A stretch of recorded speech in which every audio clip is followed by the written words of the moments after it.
Assalamualaikum warahmatullahi wabarakatuh. Selamat malam, salam sejahtera dan salam dunia satu keluarga. Kembali lagi kita bertemu pada pertemuan kita yang ke-13. Pada pertemuan kita yang ke-13 ini kita akan membahas mengenai tegangan dan regangan. Mungkin pada semester 1 kalian sudah membahas ini di pelajaran pengetahuan material, tapi saya akan mengulas sedikit lagi mengenai tegangan dan regangan karena ini sangat berkaitan erat dengan pelajaran mekanika bahan. Pada materi pembelajaran kita kali ini, tujuan pembelajaran kita yaitu pertama kita akan membahas mengenai konsep dasar dari tegangan dan regangan. Selanjutnya kita akan membahas mengenai besaran mekanis suatu bahan. Selanjutnya kita akan membahas diagram tegangan dan regangan. Dan juga kita akan membahas elastisitas, plastisitas, dan rangkap. Konsep dasar mekanika bahan secara poin besarnya adalah konsep tegangan dan regangan. Yang dimana konsep ini dapat diilustrasikan dalam bentuk yang paling mendasar dengan meninjau sebuah batang prismatis yang mengalami gaya aksial. Jadi yang dimaksud sebuah batang prismatis ini adalah batang yang secara keseluruhan bentuk komponennya adalah tegak ya, atau kita bilang elemen strukturnya mempunyai elemen lurus yang mempunyai luas penampang yang konstan. Jadi biasanya untuk sebuah batang prismatis ini dia biasanya berbentuk petak ya. Dia tegak lurus dan semua elemen-elemennya konstan. Ini merupakan sebuah batang prismatis. Kemudian untuk gaya aksial adalah gaya normal. Jadi gaya normal yang diterima suatu batang apabila diberikan tekanan atau pressure. Batang prismatis secara definisi adalah sebuah elemen struktural lurus yang mempunyai penampang konstan di seluruh panjangnya. Jadi di sini juga bisa dijelaskan gaya aksial adalah beban yang mempunyai arah sama dengan sumbu elemen sehingga mengakibatkan terjadinya tarik atau tekan pada batang. Jadi tarik dan tekan pada batang ini sering terjadi pada struktur rangka baja, yang dimana kita tahu pada pertemuan sebelumnya kita sudah membahas itu setiap baja itu menerima tarikan dan tekanan. Jadi setiap tarikan dan tekanan ini pasti menghasilkan yang namanya tegangan dan regangan. Jadi tegangan itu sendiri adalah intensitas gaya, yaitu gaya persatuan luas. Kita mengartikan suatu tegangan adalah intensitas dari gaya, yaitu gaya persatuan luas. Misalnya kita menggambar suatu batang logam seperti ini. Jadi untuk mengukur tegangan, kita harus melihat ini luasnya. Kita beri luas, dia biasanya luasnya kita beri L atau luas penampangnya A. Misalnya ini luasnya, dan kemudian kita biasanya beri gaya. Ini gaya di sini bisa kita beri beban, ya ini P ya. Maka tegangan dirumuskan biasanya dengan sigma dari P per A. Yang dimana ini merupakan A merupakan luas penampang dari luas suatu balok logam ini, dan kemudian ini P adalah pressure atau gaya yang diberikan di logam tersebut. Jadi rumus untuk mencari tegangan adalah P per A. Selanjutnya untuk mencari regangan bagaimana? Regangan itu disimbolkan dengan rumus epsilon. Ini dia epsilon, yang dimana rumusnya adalah epsilon sama dengan delta per L. Jadi ini merupakan rumus untuk mencari regangan. Ini kalau kita lihat pada gambar ini merupakan gaya ya. Jadi setiap suatu logam itu ditarik, dia akan mempunyai tegangan dan regangan. Ini apabila logam ini ditarik, dia akan menjauhi dari titik kumpulnya. Biasanya titik kumpulnya di sini, dia akan menjauhi. Sebaliknya, jika dia ditekan, dia akan mendekati titik kumpulnya. Seperti itu. Untuk tegangan sendiri biasanya satuan yang kita pakai adalah, jadi biasanya untuk mencari tegangan ini biasanya kita menggunakan satuan dari MPa atau megapascal.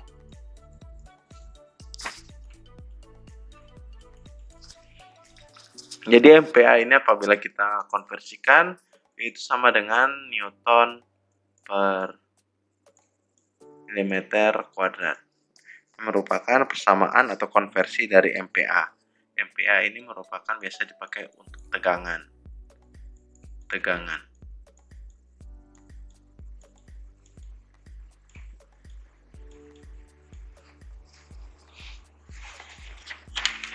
Kemudian untuk dapat mengilustrasikan mengenai prinsip regangan, maka kita akan mengilustrasikannya sebagai berikut.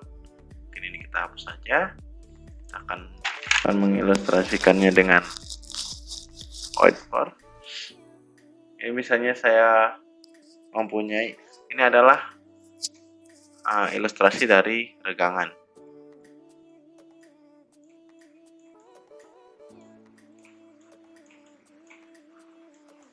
Jadi regangan ini adalah misalnya kita menggambar suatu balok ya, logam. Misalnya dia ini panjang awalnya ini kita beri lambang L. Ini adalah luas dari awal dari logam tersebut. Jadi dia kita berikan gaya atau pressure ya. Berikan gaya, tekanan. Kita berikan gaya, kemudian kita anggaplah dia luasnya ini adalah 1 meter. Kemudian saat dia diberi gaya atau dia diberi beban, maka yang tadinya dia ini seperti ini misalnya, seperti ini, L ini, maka dia akan bertambah panjang. Pertambahan panjangnya ini kita sebut dengan delta. Misalnya kita sebut pertambahan panjangnya ini hanya 0,25 misalnya. 0,25. Nah, jadi ini yang awalnya 1 meter ini karena diberikan gaya menjadi 0,25 meter. Nah, maka kita bisa menggunakan rumus tegangan tadi, yaitu epsilon sama dengan delta per L, yang dimana tadi kita ketahui kalau deltanya ini adalah pertambahan panjang, yaitu 0,25 meter. Kemudian luas awalnya adalah 1 meter.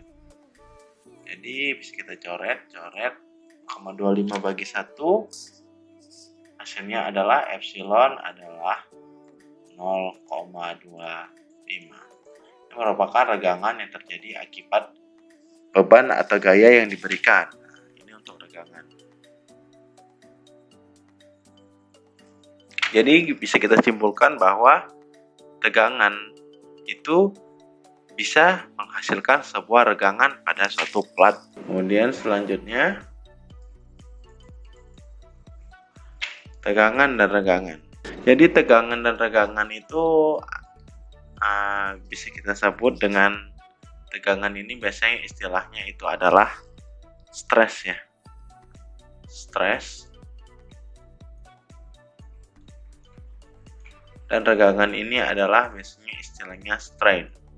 Jadi biasanya orang-orang sering menyebut diagram stress dan strain. Jadi ilustrasinya tadi sama seperti yang saya jelaskan tadi.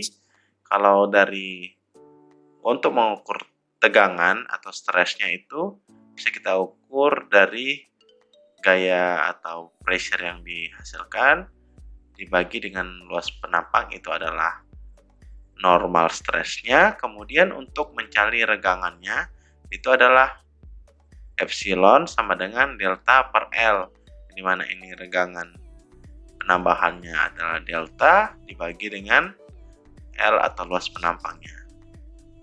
Kemudian ini pada kasus yang kedua, ini juga bisa kita simpulkan. Ini ada dua balok, jadi sigma sama dengan 2P per luas penampang A sama dengan P per A. Begitu juga epsilon delta per L.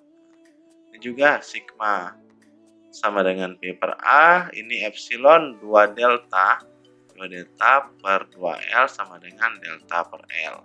Itu merupakan rumusan atau formulasi dari tegangan dan regangan pada keadaan normal. Kemudian besaran mekanis. Jadi untuk mendesain struktur agar keduanya berfungsi secara memadai, jadi ini besaran mekanis untuk penggunaan desain struktur agar keduanya berfungsi secara memadai, kita harus memahami perilaku mekanis dari material atau bahan yang digunakan.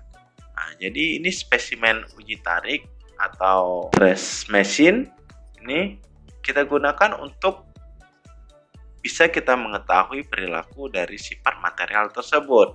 Nah, biasanya salah satunya cara untuk menentukan bagaimana suatu bahan berperilaku apabila mengalami pembebanan adalah dengan melakukan eksperimen di laboratorium. Nah, jadi eksperimennya kita bisa menggunakan ini ya, spesimen uji tarik seperti ini. Spesimen uji tarik seperti ini. Terus kemudian prosedur yang biasa adalah dengan meletakkan benda uji kecil dari material tersebut pada mesin penguji, menerapkan beban dan selanjutnya mengukur deformasi seperti misalnya perubahan panjang dan perubahan diameter. Nah, jadi kalau kita lihat di sini, ini pada awalnya ini menyatu ya. Ini besi ini menyatu. Jadi kemudian spesimen uji tarik ini memberikan tarikan. Nah, dia ditarik ke arah sini dan ke arah sini, tarik dia menjauhi dari titik kumpulnya. Nah, jadi pada saat ditarik, spesimen ini membentuk deformasi ya, seperti dijelaskan ini membentuk deformasi. Nah, kemudian lama-kelamaan apabila tekanannya ditambah atau bebannya ditambah, maka spesimen besi atau logam ini akan putus, dia akan putus. Nah, itu merupakan prinsip dari pengujian tarik. Nah, ini dengan menggunakan ekstensometer yang terpasang padanya. Benda uji baru yang terputus karena tarik. Nah, itu merupakan spesimen untuk pengukuran mekanisasi tegangan dan regangan pada suatu logam atau material. Diagram tegangan regangan. Jadi pada diagram tegangan regangan, hasil-hasil pengujian biasanya bergantung pada ukuran benda uji. Nah, jadi benda uji kan itu kan sesuai sampel. Misalnya kita menguji ya, ini kan bergantung pada ukuran benda uji. Mempunyai panjang 2 meter dan ini 1 meter.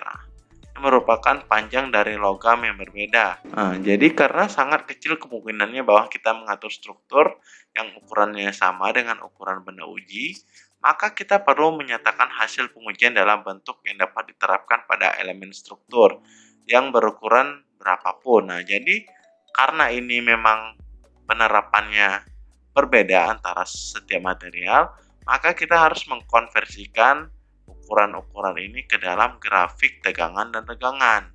Nah, jadi cara sederhana untuk mencapai tujuan ini adalah dengan mengkonversikan hasil pengujian tersebut ke tegangan dan regangan.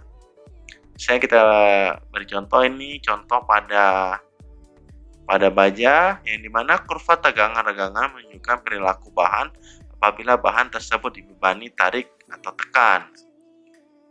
Jadi kalau bisa kita lihat ini merupakan titik awal ya dari nol. Ini pada saat start atau pada saat awal, yang dimana sebuah logam itu dia itu akan berbentuk linear pada titik B. Nah, ini merupakan titik limit proporsionalnya.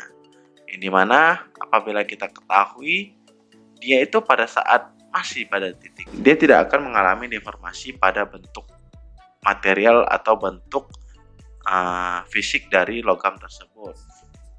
Kemudian kalau kita lihat ini pada titik B ke titik C, dia mengalami luluh atau plastisitas sempurna. Jadi pada titik B ke C ini dia sudah mengalami plastisitas. Jadi secara fisik itu logam itu sudah bertambah panjang. Dia tidak akan bisa balik lagi ke keadaan sebelumnya pada titik O dan B. Kemudian pada titik ini atau titik strength hardening ini, di sini dia sudah mengalami pengikisan luas dari area tersebut. Misalnya ini kita punya batang ya. Jadi pada saat kita uji tarik, dia ditarik, jadi lama-lama kelamaan bentuk batang itu akan seperti ini. Akan seperti ini dan dia akan putus pada keadaan seperti ini. Ini pengikisan ya, yang tadi awalnya ini kan pengikisan. Area ini terkikis. Area terkikis ini digambarkan dengan garis putus-putus yang kita sebut dengan necking atau area. Necking itu adalah kondisi di mana saat beban diberikan dan akan muncul perubahan panjang dan daerah itu adalah neckingnya.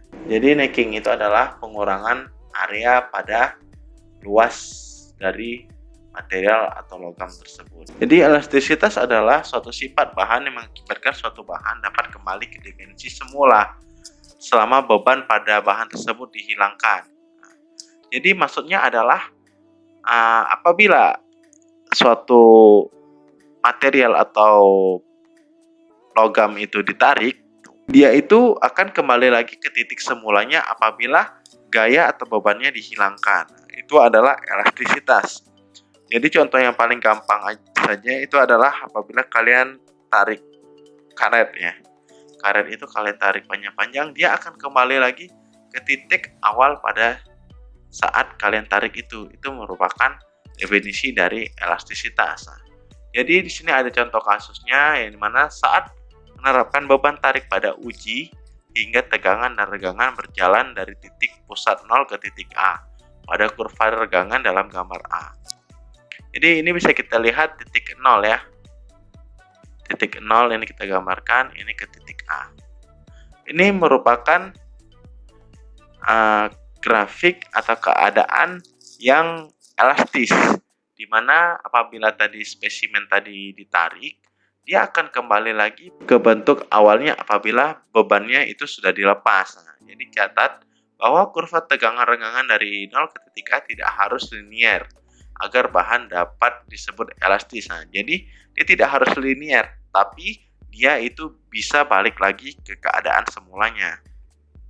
Kemudian kita lihat pada contoh kasus selanjutnya, yang dimana kita membebani bahan yang sama ini hingga taraf yang lebih tinggi, sehingga titik B dalam kurva tegangan regangan tercapai seperti pada gambar B. Ketika titik C dicapai, maka beban tersebut telah benar-benar hilang. Namun regangan residual atau regangan permanen yang dinyatakan dengan garis O dan C ini tetap ada pada bahan. Akibatnya batang yang diuji ini akan lebih panjang daripada sebelumnya. Dibebani perpanjangan residual batang ini disebut set yang permanen.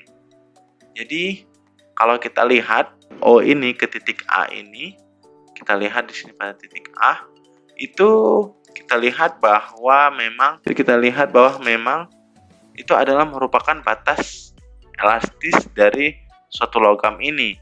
Tetapi di sini dia sudah mencapai ke titik E dan B, yang dimana pada sisi elastis dia akan berubah menjadi plastis. Yang maksudnya di sini plastis dia tidak akan kembali lagi ke ukuran dia yang semula. Jadi kita lihat dia sudah mencapai titik B. Jadi pada saat spesimen atau material ini dilepaskan beban atau gaya padanya, maka dia akan bertambah panjang.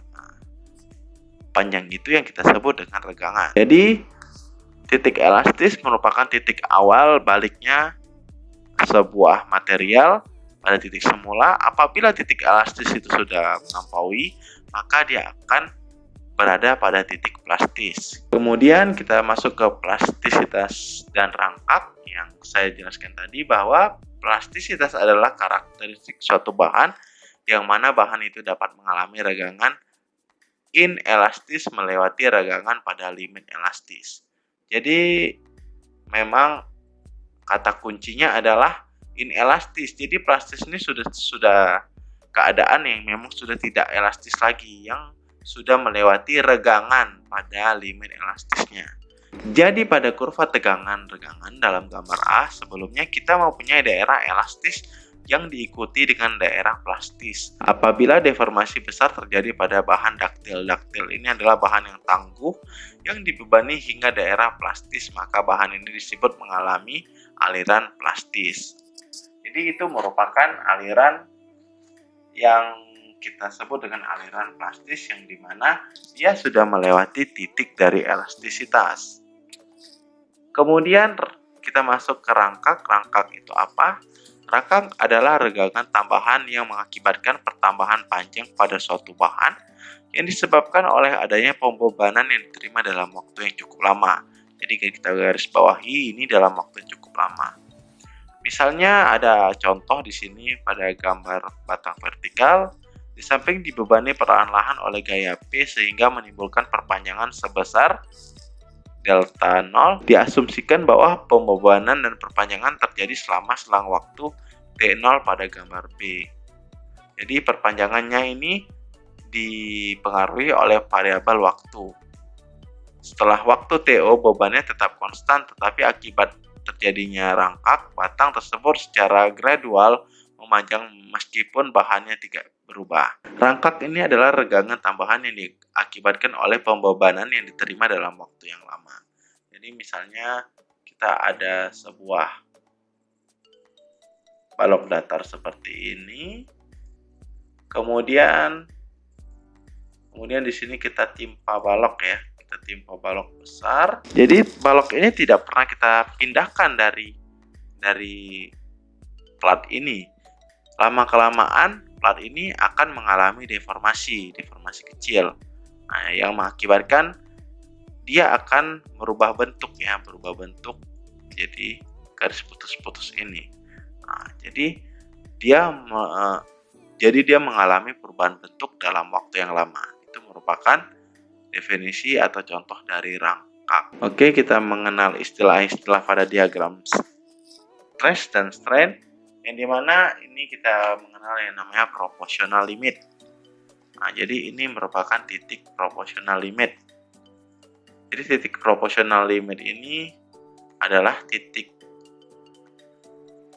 O hingga A dinamakan daerah proportional limit.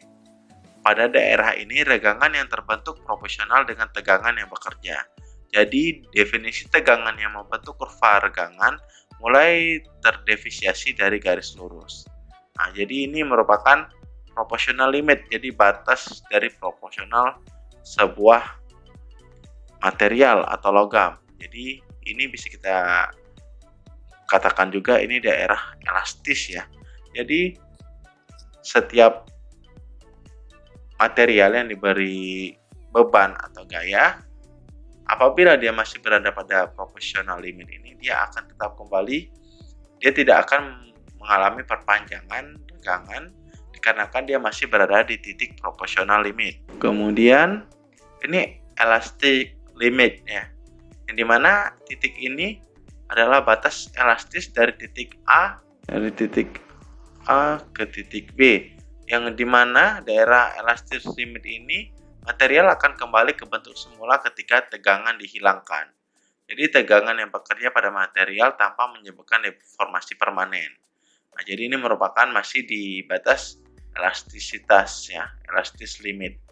Kemudian selanjutnya ini yield point, yang dimana titik luluh ya, yang dimana ini adalah jika material terus diberikan tegangan hingga di atas titik B, keadaan plastis akan tercapai. Jadi dia akan terus diberi gaya, dia akan mencapai keadaan pastis pada titik C. Tercapainya pada titik C, kemudian terjadi penurunan kecil tegangan pada titik D. Ini merupakan yield point atau titik luluh. Segera setelah proses peluluhan berhenti, sehingga ada dua titik luluh, yaitu titik C, titik luluh atas, dan titik D adalah titik luluh bawah. Tegangan yang bekerja pada titik luluh ini dinamakan tegangan luluh atau yield stress. Kemudian ini adalah ultimate stress atau batas dari maksimal. Jadi ini adalah merupakan batas maksimal tegangan, yang dimana titik E dinamakan titik ultimate stress, yaitu titik yang tegangan maksimum terjadi, yang didefinisikan sebagai beban terbesar dibagi dengan luas area mula-mula. Luas area mula-mula ini adalah origin area dari bahan tersebut. Jadi titik E ini merupakan batas dari maksimum. Ini pada titik E ini adalah batas maksimum yang sanggup ditahan oleh suatu material atau spesimen yang diberikan beban atau tekanan. Jadi ini batas maksimum ya. Jadi pada saat dia melebihi batas maksimum, maka dia akan mengalami patah atau necking. Kemudian ini adalah istilah terakhir adalah breaking stress, yang dimana kita ketahui setelah spesimen mencapai titik ultimate. Jadi spesimen ini mencapai titik ultimate, misalnya pada titik E, akan terjadi proses necking. Nah, jadi dia pada titik ini dia akan berubah dua titik ya. Nah, necking yaitu pengecilan luas penampang area. Tegangan kemudian terus berkurang hingga spesimen patah pada titik F. Nah, jadi dia akan terjadi necking. Necking itu dia pengurangan area seperti ini. Yang tadinya awalnya ada pada sisi ini, dipenuhi di sini, tapi karena dia terus diberi tekanan, maka dia akan terjadi necking dan akhirnya dia jadi seperti ini, dan pada titik F dia akan terjadi patahan. Nah, jadi setiap material itu batas ultimate stressnya itu berada pada titik E. Kemudian ini merupakan persentasi dari pengurangan luas area. Jadi kita bisa menghitungnya dengan A dikurang dengan A per A dikali dengan 100, yaitu A adalah luas area awal dan A kecil adalah luas area pada necking. Ini merupakan persentase elongation atau persentase pemanjangan, yang dimana rumusnya adalah PE sama dengan L dikurang L kecil per L dikali dengan 100. Kita masuk pada contoh soal. Jadi sebuah batang baja, ini merupakan batang baja. Batang baja adalah batang baja. Dia merupakan batang baja lunak dengan diameter 12. Jadi diameternya ini adalah 12 mm. Kemudian diuji tarik dengan panjang mula-mula 60 mm. Jadi panjang mula-mulanya adalah 60 mm. Jadi dari pengujian itu kita mendapatkan data hasil pengujian, yang dimana panjang akhirnya adalah 80 cm. Ini panjang akhirnya 80 mm. Kemudian diameter akhirnya adalah 7 mm, yang tadi awalnya 12 mm.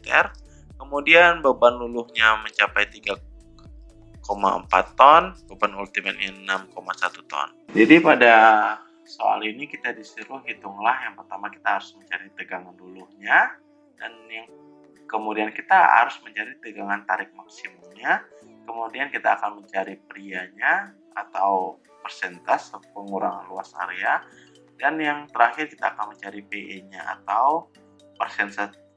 PE-nya adalah persentase elongation atau persentase pemanjangan.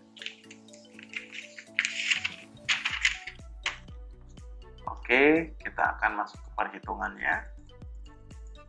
Yang dimana luas penampang batang mula-mula harus kita cari dulu. penampang batang mula-mula, yang dimana karena tadi kita ketahui dia adalah sebuah batang baja yang berdiameter, dia memiliki diameter bulat atau silinder, maka kita bisa mencari luas penampang batang mula-mulanya dengan rumus yang sama pada rumus mencari volume tabung atau silinder. Nah, bedanya pada volume tabung kita harus mencari tinggi karena tidak ada keterangan spesifikasi ketinggiannya, maka rumus yang kita gunakan adalah sebagai berikut, yang dimana luas penampang A itu sama dengan P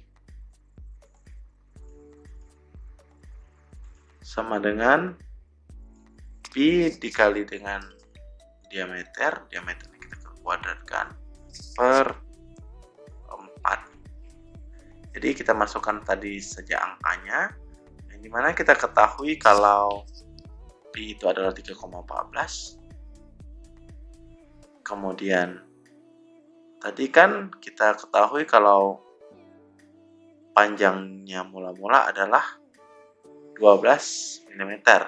Jadi untuk lebih gampang menyederhanakannya, maka kita harus konversikan ke cm. Jadi 1,2 cm kita kuadratkan, kemudian kita bagi 4, maka hasil yang didapat adalah 1,13 cm kuadrat. Ini merupakan luas penampang batang mula-mula. Kemudian kita mencari luas penampang batang akhir, yang dimana rumusnya tetap sama, kita menggunakan rumus Helinder, yang mana P kemudian dibagi dengan 4 sama dengan 3,14. Karena panjang akhirnya beda, sini panjang akhirnya adalah 70 mm, kita ubah menjadi cm menjadi 0,7, kemudian kita kuadratkan, kita bagi dengan 4, maka hasilnya adalah 0,385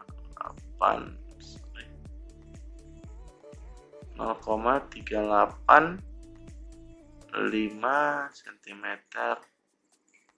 kuadrat.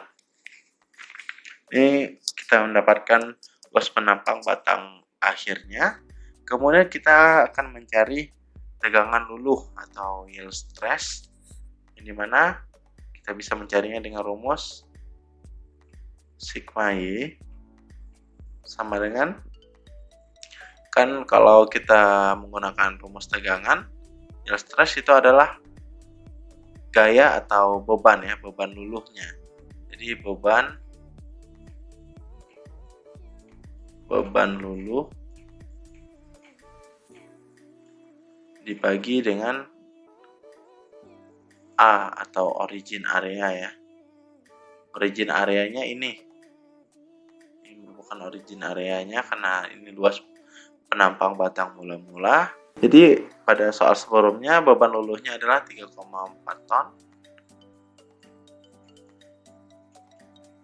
Kemudian kita memakai origin areanya yaitu 1,13 cm sama dengan 3,01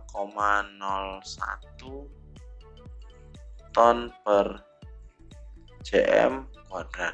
Yield stress yaitu sebesar 3,01 ton per cm kuadrat. Kemudian kita akan mencari tegangan tarik maksimumnya. Rumusnya sama, tapi yang kita gunakan adalah di sini beban ultimate ya, karena tarik maksimum. Berarti kita sigma U. Sigma ultimate maksudnya yaitu beban ultimate. Beban ultimate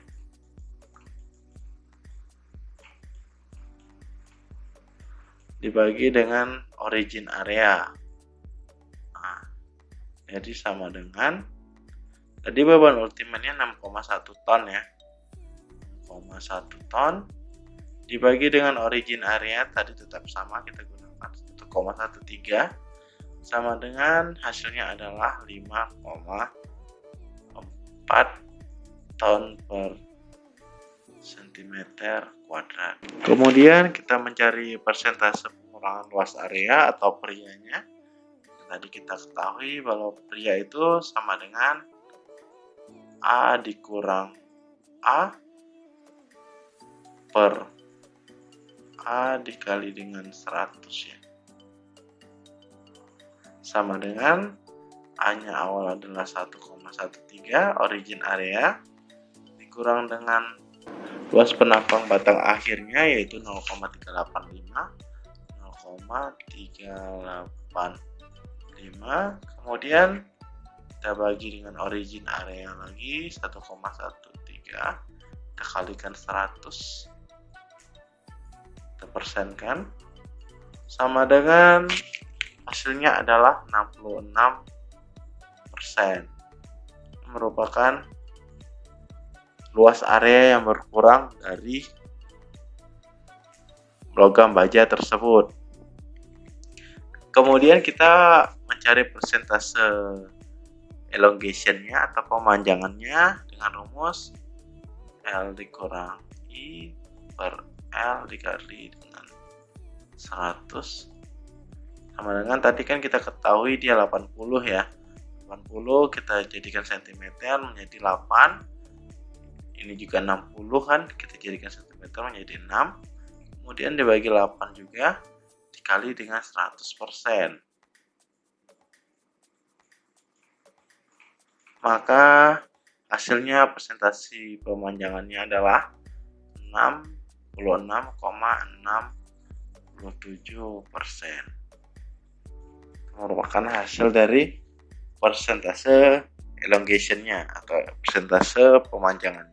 Sekian pembahasan kita pada pertemuan kita yang ke-13 ini. Saya ucapkan terima kasih atas partisipasi dan kehadirannya. Selamat malam, salam sejahtera dan salam dunia satu keluarga.